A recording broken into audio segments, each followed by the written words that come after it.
हिमाचल विधानसभा के मानसून सत्र का 10वां दिन है आज और वहीं सदन में प्रश्नकाल के दौरान हिम केयर का मुद्दा गूंजा। योजना का मुद्दा बीजेपी विधायक सुधीर शर्मा ने उठाया। सरकार से योजना को लेकर सवाल पूछा। बीजेपी विधायक सुधीर शर्मा का बयान सामने आया। सरकार ने नहीं संतोषजनक जवाब दिया। निजी अस्पतालों में अगर योजना को बंद किया है तो उसकी इम्पैनलमेंट खत्म क्यों नहीं की जा रही है। इस वक्त अभी जो हिम केयर योजना चल रही थी और सरकार ने उसको निजी अस्पतालों में बंद कर दिया है, उसके सारे आंकड़े आज सरकार ने दिए हैं। लेकिन उसमें जब ये मैंने पूछा कि भाई इसको जब आपने बंद किया है निजी अस्पतालों में तो क्या कोई जांच की गई थी या कोई ऐसी शिकायतें आई हों, तो उसके उत्तर में कहा था जी नहीं। लेकिन जब माननीय मुख्यमंत्री ने उसको उत्तर दिया तो उसमें उन्होंने कहा कि हाँ कुछ ऐसी शिकायतें थी और उसके लिए कैबिनेट सब कमेटी बनी है। अब इसमें देखना यह है कि अधिकांश ये अस्पताल जो हैं निजी, ये एम्पैनल्ड भी हैं सरकार के साथ। जब ये इस प्रकार के शक के दायरे में आ गए हैं और माननीय मुख्यमंत्री खुद कह रहे हैं कि अधिकांश अस्पताल जो है वो रेफरल बन के रह गए हैं, यहाँ उपचार किसी का नहीं होता और लोगों को जो है वो रेफर करके पीजीआई, चंडीगढ़ या अन्य जगह भेज दिया जाता है, तो फिर क्या औचित्य रह जाता है उनको पैनल रखने का। और मौजूदा हालात के चलते और वर्तमान में जिस तरह से चिकित्सा में नए नए जो है वो चीज़ें आ रही हैं, तो उसमें इनके नॉर्म्स भी बदलने चाहिए पैनल। तो ये बात थी जिसमें कि बड़ा सेटिस्फैक्ट्री कोई रिप्लाई जो है वो सरकार का नहीं आया है। और इसमें फिलहाल हमारे साथ इस खबर पर ज्यादा बातचीत के लिए शिमला से ब्यूरो प्रदीप ठाकुर जुड़ गए हैं। प्रदीप, हिमाचल प्रदेश में मानसून सत्र का आज 10वां दिन था और 10वें दिन हम बात करें प्रश्नकाल में हिम केयर का मुद्दा पूछा। क्या कुछ जानकारी प्रदीप ठाकुर जी? बिल्कुल, देखिए आज प्रश्नकाल के दौरान ये विषय उठा है और इसमें बीजेपी के विधायक सुधीर शर्मा उन्होंने इस विषय को रखा। उसके साथ साथ बीजेपी विधायक राकेश कुंडाल ने भी अपनी बात की और नेता प्रतिपक्ष जयराम ठाकुर ने भी अपनी बात की। इनके अलावा स्वास्थ्य मंत्री राम शांडिल ने सारे जवाब दिया और मुख्यमंत्री ने भी इसमें जो सरकार की तरफ से पक्ष रखा है। विषय इसमें यही था कि जो हिम केयर योजना है उसको लेकर ये पूछा गया था कि आप इसको बंद कर दिया है और इसमें जो प्राइवेट हॉस्पिटल्स हैं उसमें ये योजना नहीं चल रही है और इसको लेकर जो इस योजना के तहत जो नॉर्म्स हैं, उसके रूल्स हैं, क्या उसमें कोई परिवर्तन किया गया है, इस तरह की बात इसमें उठी थी। और एक विषय यहाँ पर जो सुधीर शर्मा विधायक है बीजेपी के धर्मशाला से, इन्होंने ये बात यहाँ पर रखी कि अगर आपने हिम केयर योजना वहां पर बंद की है तो उसके नॉर्म्स क्या अब रखे हैं। और एक तरफ मुख्यमंत्री उत्तर दे रहे हैं कि इसमें अनियमितता हो रही थी, उसकी जांच के लिए कैबिनेट सब कमेटी भी बनाई गई है। तो जिन निजी हॉस्पिटल्स में इस योजना को हिम केयर को बंद किया गया है तो वही हॉस्पिटल यानी वही प्राइवेट हॉस्पिटल सरकार की कई अन्य योजनाओं में जो हेल्थ से जुड़ी हैं उसमें उनको इम्पैनल किया गया है, तो फिर उनको डी इम्पैनल क्यों नहीं किया जाता, वहां पर उनकी इम्पैनलमेंट खत्म क्यों नहीं की जाती है जब हिम केयर में इस तरह की जांच की बातें सामने आ रही है, अनियमितता की बातें सामने आ रही है। मुख्यमंत्री ने भी आज जिक्र किया कि जब इलाज होता है हिम केयर में तो कई प्राइवेट हॉस्पिटल्स में उसका एक पैकेज बनाया हुआ है। हर्निया का ऑपरेशन होना हो तो वो 25,000 रुपए का खर्चा आता है, लेकिन 1 लाख रुपए उसमें लिए गए हैं। इस तरह की बातें भी सामने आई हैं।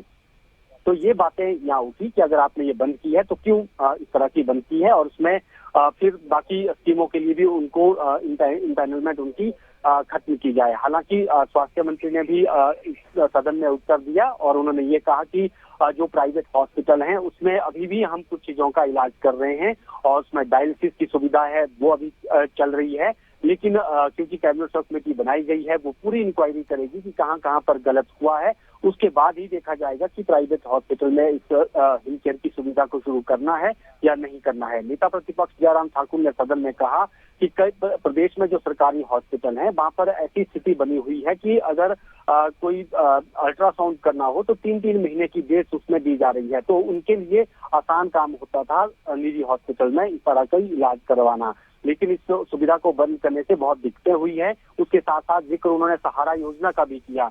जो ऐसे लोग जो बीमारी से पीड़ित हैं वो बेड रिडन है या फिर वो चल फिर नहीं सकते हैं, तो उनको हर महीने 3,000 रुपए दिया जाता था।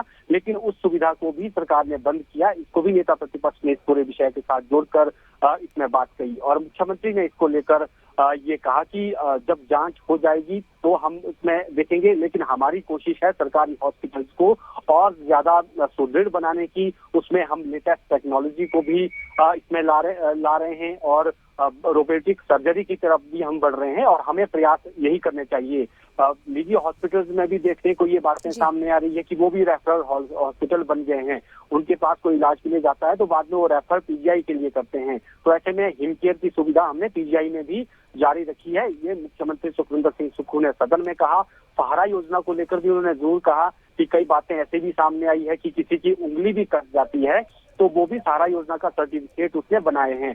तो हम उसको भी देखेंगे कि जो सही होगा, जो वास्तव में ही अगर बेड पर है, बिस्तर पर लेटा हुआ है या वो चल फिर नहीं सकता है, वो ऐसी गंभीर बीमारी से पीड़ित है कि वो और कोई काम नहीं कर सकता है, तो उसको हम प्रायोरिटी के आधार पर उस सहारा योजना के तहत हर महीने 3,000 रुपए देंगे। तो ये सारी बातें आज सदन में इस विषय को लेकर हुई है, क्योंकि हिमकेयर एक बड़ा मुद्दा हिमाचल में सियासी मुद्दा बना हुआ है और इसको लेकर विपक्ष लगातार सरकार पर हमले कर रहा है कि आपने एक अच्छी स्कीम थी उसको बंद किया गया है और इसमें जो देनदारियां भी है करोड़ों रुपए में हम कह सकते हैं कि वो देनदारियां हैं, चाहे वो प्राइवेट हॉस्पिटल्स की देनी हो या फिर सरकारी हॉस्पिटल। जी प्रदीप ठाकुर, आपसे आगे भी तमाम जानकारी लूंगी, हमारे साथ बने रहिएगा।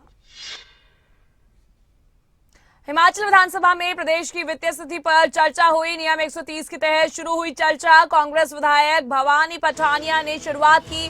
1985 के बाद मुफ्त सुविधाओं को देने के बावजूद किसी भी सरकार ने सत्ता में वापसी नहीं की। हमारे साथ लगातार शिमला से ब्यूरो प्रदीप ठाकुर जुड़े हुए हैं, उनसे जानकारी ले लेते हैं इस खबर पर। प्रदीप ठाकुर, बात करें आज विधानसभा में वित्तीय स्थिति पर भी चर्चा हुई है, तो क्या कुछ चर्चा रही है, विस्तार से जानकारी दीजिए। जी प्रदीप ठाकुर। बिल्कुल, देखिए हिमाचल प्रदेश की वित्तीय स्थिति क्या है, इसको लेकर नियम 130 के तहत प्रस्ताव आया था, नोटिस आया है और उस पर चर्चा अभी शुरू हुई है। कांग्रेस के विधायक हैं भवानी से पहले वो पहले वक्ता के तौर पर आए, क्योंकि उन्होंने भी ये प्रस्ताव दिया है और अभी भी वो अपनी बात सदन के भीतर रख रहे हैं। उनकी तरफ से जो शुरुआत में अभी बातें कही गई हैं, उनका ये कहना है कि जो फ्री वीज है, मुफ्त की योजनाएं हैं, उनको सरकारों ने 1985 के बाद से लगातार देना शुरू किया। लेकिन एक बात जो उसमें है कि 1985 के बाद जिन्होंने भी ये मुफ्त की योजनाएं दी, चाहे वो राशन पर दी, चाहे और सुविधाएं देने की कोशिश की, बिजली पानी जो भी सुविधाएं देने की कोशिश की, वो सरकारें सत्ता में वापसी नहीं कर पाई हैं, यानी वो रिपीट नहीं हुई हैं, केवल योजनाएं ही देती रही हैं सरकारें। तो इसका उनका कहने का तात्पर्य ये था कि उसका फायदा कुछ भी नहीं हुआ है और ये कोशिश भी नहीं की गई है सरकारों की तरफ से कि आखिर जो स्कीमें हैं, जो सुविधाएं देनी है, चाहे निःशुल्क राशन देना है या पानी देना है, बिजली देना है या बसों में कोई बस फेयर में उसमें फ्री देनी है, किसको मिलनी चाहिए, किस व्यक्ति को देनी चाहिए, जिसको जरूरत है क्या उसको ही देनी चाहिए, इस पर भी सरकारों ने नहीं सोचा है। जबकि होना ये चाहिए था कि जिसको जरूरत है उसको ही वो सुविधाएं मिले और जिस व्यक्ति को किसी और चीज की जरूरत है उसको वो चीजें मिल जाए।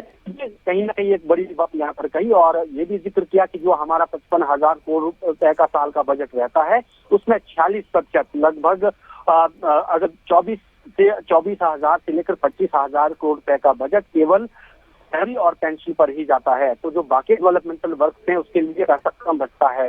तो ये बातें इन्होंने शुरू में अभी कही है, क्योंकि बारी बारी करके भी सब अपनी बात रखेंगे, पक्ष के भी और विपक्ष के भी, और अंत में इस पूरी चर्चा का उत्तर मुख्यमंत्री देंगे और अगले कल मुख्यमंत्री ने पूरी चर्चा का उत्तर देना है कि जब से ही ये सदन लगा है उस वक्त से ही प्रदेश की लेकर सियासत गरमाई है और इस बार देखा भी गया कि कर्मचारियों को पेंशन सैलरी देरी से मिली है और बाकी भी मुख्यमंत्री ने कहा कि हमारी जो वित्तीय स्थिति है वो पहले जैसी नहीं रही, ठीक नहीं है, उसको पटरी पर लाने की कोशिश की जा रही है और इसी वजह से वित्तीय अनुशासन का नाम भी मुख्यमंत्री की तरफ से दिया गया है। तो अब देखना ये होगा कि सभी पक्ष और विपक्ष में जो विधायक हैं, कांग्रेस के भी बीजेपी के भी, वो अपनी बात कहेंगे और उसके बाद जब मुख्यमंत्री उत्तर देंगे तो वो क्या बात कहेंगे और जो ये पूरी चर्चा होगी उस चर्चा से सरकार क्या सबक लेगी आने वाले समय के लिए और उस हिसाब से पॉलिसी का निर्धारण कैसे होगा, ये अब सारी बातें इस चर्चा के ऊपर निर्भर रहेंगी।